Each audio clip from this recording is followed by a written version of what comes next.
So, peace and greetings. This is Artist, and continue that conversation on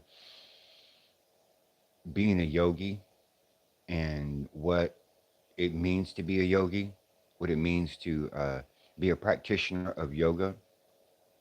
So, first, when we want to look at the definition of the word yoga.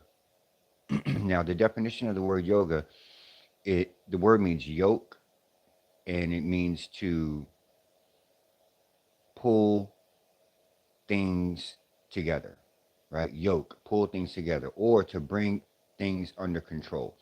When you look at the Yoga Sutras of Patanjali, the word yoga is defined as yogas chitta vritti nirodha, which translates to yoga is a cessation of the fluctuation of the mind, right? So that is the definition at its base. A person who practices yoga or a yogi, what does that look like as far as the person's behavior, what they do, so on and so forth? The the first thing that you want to take into consideration, so a lot of people will you have two sides to this. People throw the word yogi around a lot.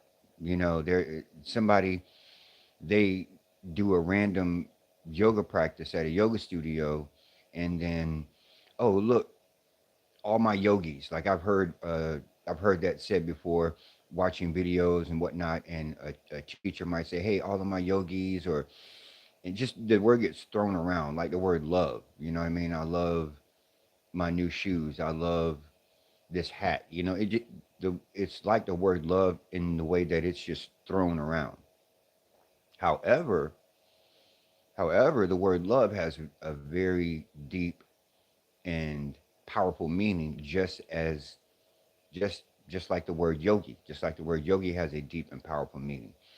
So the way you defined, the first way you define, welcome everyone, thank you for joining. The way you define what a yogi is there's three principles that you want to look at in order to practice yoga. There's a lot of different things, but it boils down to three things. Yoga boils down to three principles. These three key principles. The first one is called sabadya, which is self-study. You're studying yourself. You're realizing yourself. Who am I? Why am I here? What's going on, right? You do all that self-realization. The second one, the second one is tapaha, tapas, which means discipline. Okay, you have to have a discipline. You have to have some type of discipline, right? And that discipline is physical and mental. And yoga is that discipline, right? So, two things first: savadya, which is self study, tapas, which is discipline, and the last one is called ishvara prahitaha, which translates to your vision or idea of the divine, right? Whatever the divine is, it can be your higher self, okay? It can be a deity that you worship, whatever it is. That's what ishvara prahitaha is. So, you've got those three elements that consist of a yoga practice. If you're working with these three elements, if you're working on self study and you're working in your discipline, you're a discipline, and you have surrendered to your higher self or to the divine, then you're practicing yoga. You are a yogi. It's that simple. You have to be putting in spiritual work, meditation, in order to, because that's what a yogi does, right? And again, the word is thrown around a lot, and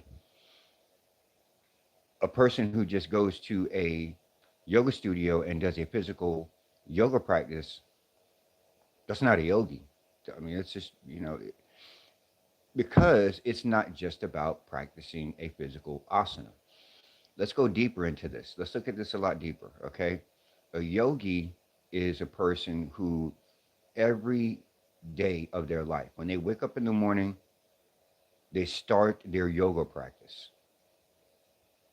And when they're practicing yoga all day, every day, until eventually Hello, Xavier KM. Hello. So they're practicing yoga every day. I'm sorry, excuse me. They're practicing yoga all day until they go to bed.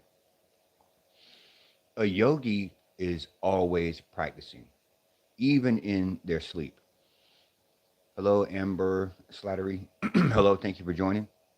So a yogi is always practicing, even sometimes in their sleep, dreaming about yoga, right?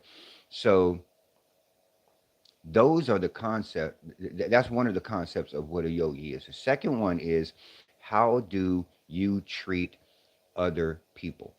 How do you treat other people? And not just strangers that you don't know. A true test is, how do you treat the people that are closest to you, right? And that's where we get into some stuff, right? If if I were to go and ask the people that are closest to you how you treat them, that is a clear indication of where you are as far as being kind, right? Because that's a major aspect of being a yogi. A major aspect of being a yogi is being kind. Is being kind. I had to learn that myself. You can be stern and forceful, but you must be kind. You must be kind, right?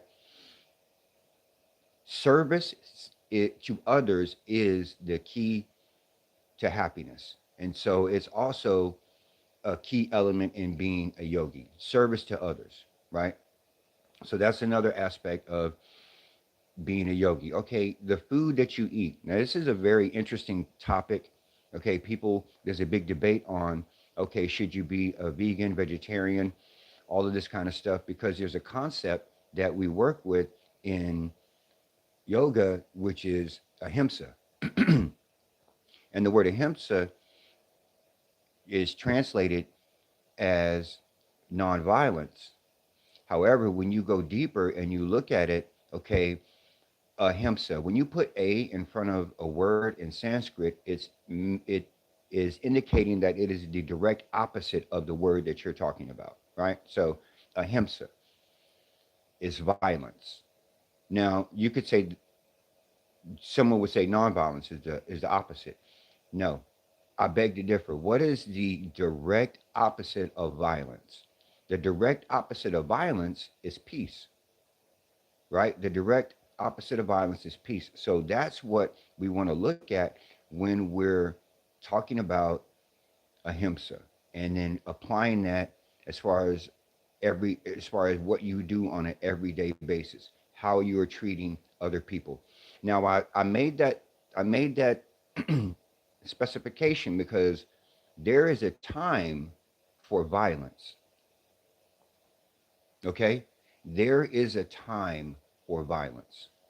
Now, that might be controversial. Some people might say, what are you talking about? You're a yogi. You're supposed to be all about peace and love and all this type of stuff. What are you talking about? There's a time for violence. Yes. Look at nature. Look at nature. Nature is vicious. Look at when an animal attacks another animal and eats it up, right? That's just, oh my God. It's vicious. There is a time for, in our own bodies, we have um, bacteria and organisms and all of the kind of stuff fighting to keep us healthy, fighting to keep us alive, right? That's that is violence going on inside of our bodies. If someone were to physically break into your home and try to hurt you and your family, you're going to have to defend yourself and your family. You're going to have to do violence in order to keep violence from happening to you. So let's go ahead and throw that out of the window.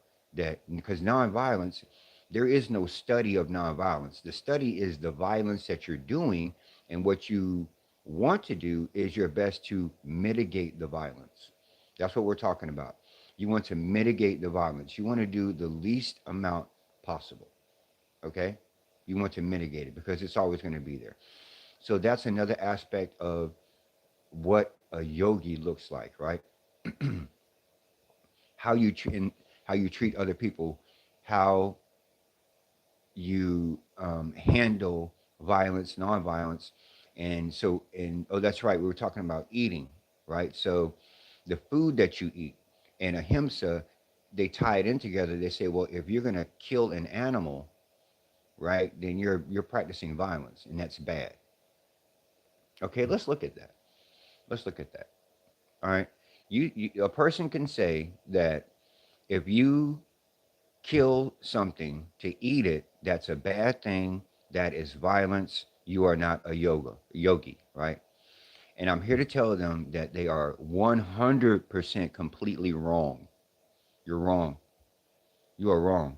You do not have to be a vegan, vegetarian in order to be a yogi. Okay? Look at the yogis in India. The yogis in India, okay, drink milk and eat paneer. Paneer is cheese. The cow is not in a factory farm being squeezed of all of its life essence, right? So the milk that the cow gives is a much more freely given gift to people in India, in a situation where the cow is allowed to graze by itself. The cow is taken care of. So that's one aspect of it. Okay. And then you look at, in ancient texts, you look at Shiva. Shiva showed up to his wedding. Okay. Shiva showed up to his wedding with an animal skin on his shoulder, draped over his shoulder, of an animal that he had just killed, and the blood was all over him. He was completely naked, and he had a dead animal skin draped across his shoulder with blood going all the way down. Okay? And Shiva is, you know, the man as far as yoga is concerned. So, what are we talking about? Now, let's look at it from an aspect of right now, today. There are people who live in certain parts of the world that don't have access to fruits and vegetables. What about a person who lives in the and lives in um,